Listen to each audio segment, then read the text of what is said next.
video. In this video, we will be discussing about a few more additional tools that you can use it with Terraform. So in the previous video, we discussed about some of the tools. We will see a few more additional tools in this video. Let's deep dive. Demo. I have a simple implementation. As you see here, like I wanted to create the resource group and a storage account. That's all I wanted to have, using which we will demonstrate some of these tools. So Terraform provides the basic validate method using which you can validate the basic syntax and any configuration issues. But that's not enough.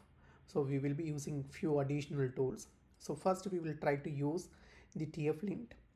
Tflint, it's a static code analysis tool. Basically, like it detects any errors and it helps you to enforce the best practices.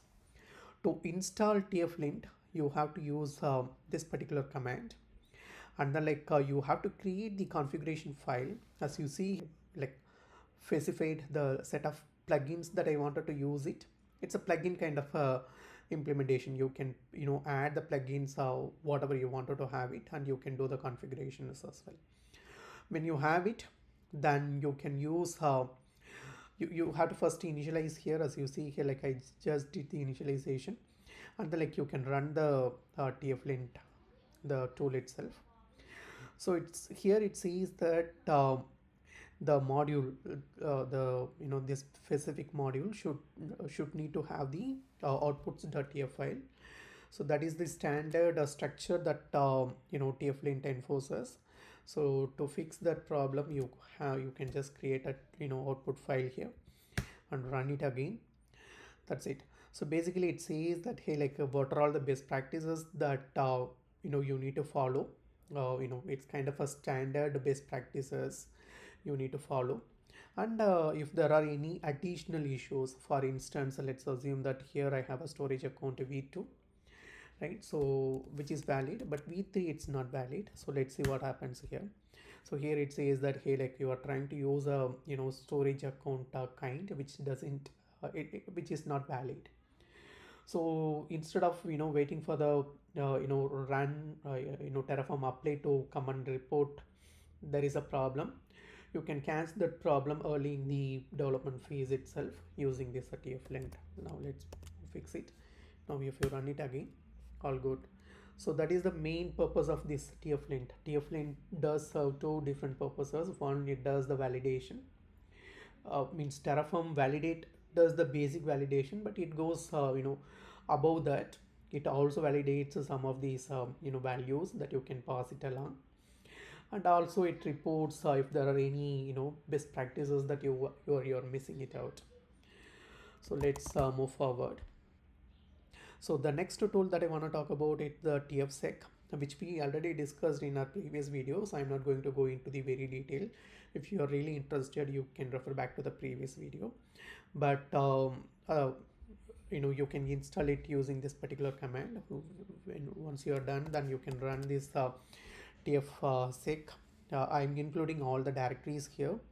So again, this is nothing but a static code analysis tool, but this focus more on the security aspect, right? So now let's see what does it do, right? So here it sees two different issues. So let's see what does it see. First, it says that you need to have a TLS. You need to use the TLS with the storage account, which we did not. So it complains about that. Adding this TLS version here, and let's try to run the tfsec. Now all the issues are addressed. Now let's go back and see what we have here. So the next one, Terraform compliance. So think of this way, Terraform compliance is pretty similar to Azure policies that enforces the standard across your Azure platform. So this Terraform compliance enforces the policy around the resources that you will create using Terraform. So to do that, you have to define your policy, right? The way you do, you have to create something called a feature file here. So this is there is a specific kind of a structure that you need to follow, or a syntax you need to follow. For instance, here what I am saying here is that for all the resource group, you need to have a tag, and the tag needs to have a certain tags in that. So in that sense, like I'm saying, it needs to have a tag, and there should be a tag called owner in that particular tags. So when you define this feature, then you can use that. So to do that, you have to first do the Terraform init.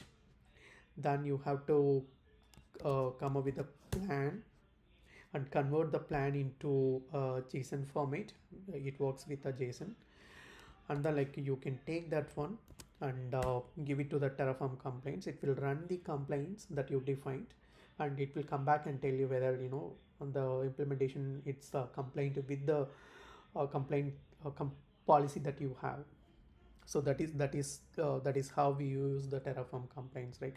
For instance, let's assume that you wanted to create a resource that needs to support a specific SKU in right. So that kind of a thing you can do it through the Terraform compliance.